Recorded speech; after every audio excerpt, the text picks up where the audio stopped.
Hello, welcome guys. Today in this video, I'm going to show you how to add control panel icons to Windows 10 desktop.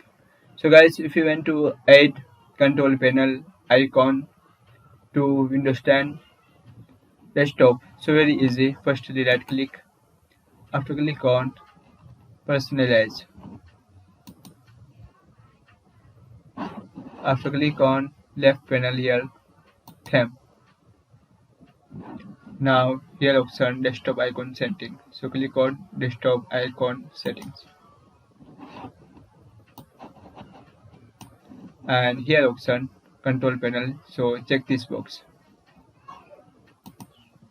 After click on apply and click on OK. That is. So guys, this is very simple and easy method if you want to add control panel icon to Windows 10 desktop. Thank you for watching this video. Please subscribe my channel for latest update.